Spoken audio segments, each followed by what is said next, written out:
Okay guys, this is new. As you can see, um this was this was my node graph for the previous compositing I did, and since I'm going to be doing a revision of this, I'll just show you guys quickly how nodes are created and combined. If I'm to view this, you can actually see, and you can see some weird things going on here. And the reason is the new render I did, I replaced the previous beauty layer, the beauty pass, and new cars automatically refreshed the update, and I've placed my new render, but I didn't do that for other parts, which is the shadow and the ambient occlusion. That's why they are not in the right position. We'll fix that in a bit.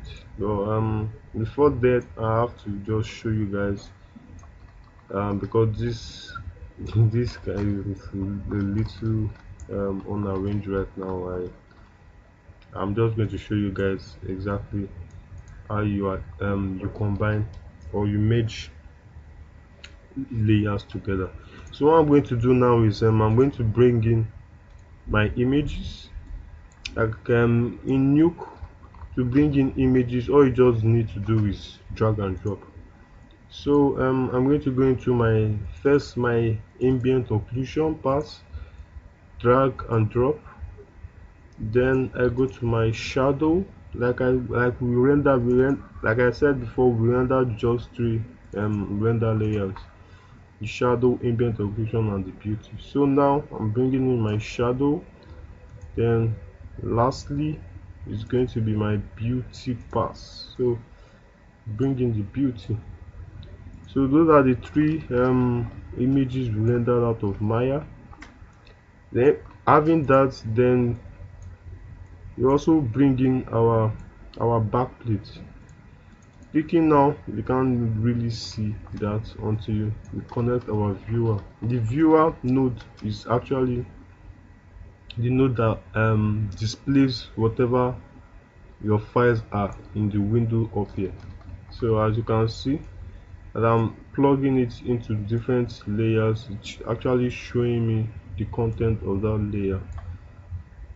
Like I said earlier, Nuke is a node-based compositing software, so everything you do here in Nuke are nodes related.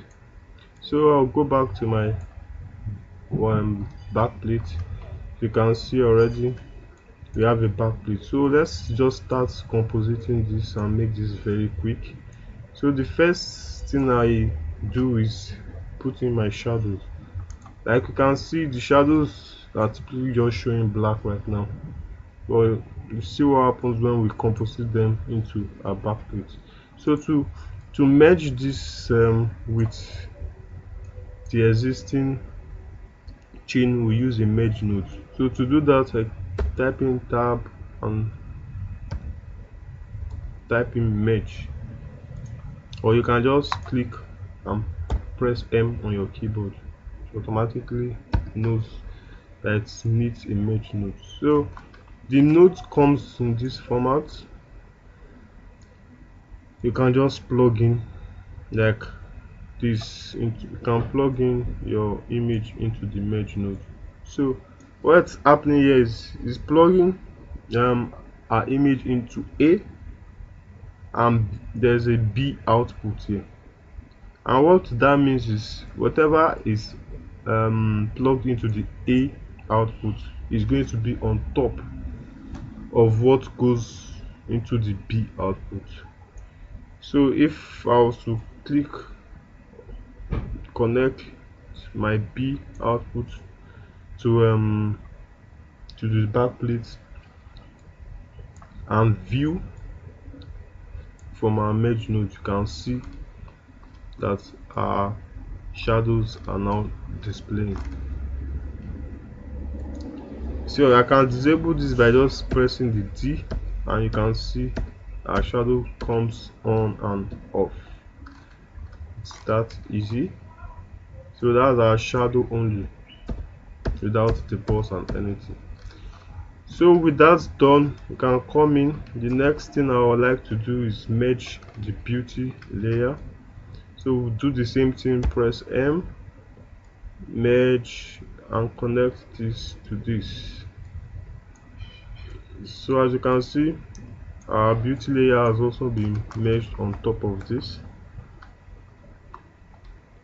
with our shadows. So if I disable the shadow, you can see it appears the boss is floating, but to give it more ground, we need our shadow. But the shadow is not really still doing that much, because yeah, it appears there's a shadow there, but it's still not that concrete. So that's what we need our ambient occlusion for. So if I'm to merge this into the chain, so I drag my merge node, you can see that our ambient occlusion, since it's having just a white total environment, it covers our image, like all part of our image. So to fix this, you can double click on your merge node and go to the properties layers. Then we have operation here. Operation is more like in Photoshop, how am I going to put it now, a way of merging two layers together and performing, I've totally forgotten the term right now, but you guys understand. We have multiply, minimum, minus, atop, so lots of options here. So what we need here is just the multiply. Well, most times you multiply your ambient occlusion pass on every other thing. So if I click on multiply, see what happens. It appears nothing happens, but if you take a closer look, you see that the area below the car appears more darker, and certain creases in the body of the car also appears dark. So most of the time this effect might be too much. You might need to just tone it down a little. So you can still go under your merge layer and you see a mix button. You can now drop it down to what you actually like. Mostly I'll go for around this, which is good. So right now we are done compositing all our three elements, but mostly we are not going to stop here.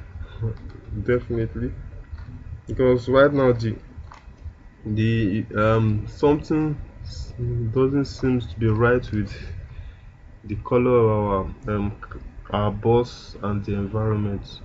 So there you can fix that using different options in Nuke. Let me see time. Okay, we have 2 minutes more. So for example, one of the things that I do is applying the grade. Grades basically just try to match the color. So if you click on the black point and you hold down Ctrl Shift and look into the image and look for a very black part of the image, you can hold down Ctrl Shift and drag. So that's done for that. Then you go to the white point, look in the image and look for a place that is totally white. Do the same, Ctrl Shift drag. Then that alone gives more life to our boss. So if I'm to disable this, you can see the difference. Disabled, enabled, disabled, enabled, and it tries to match a little. Enabled. So the next thing we can do is use color correct and apply a color correct node, then start playing with I think our time should be up. Pause this and see you in the next part. Thank you.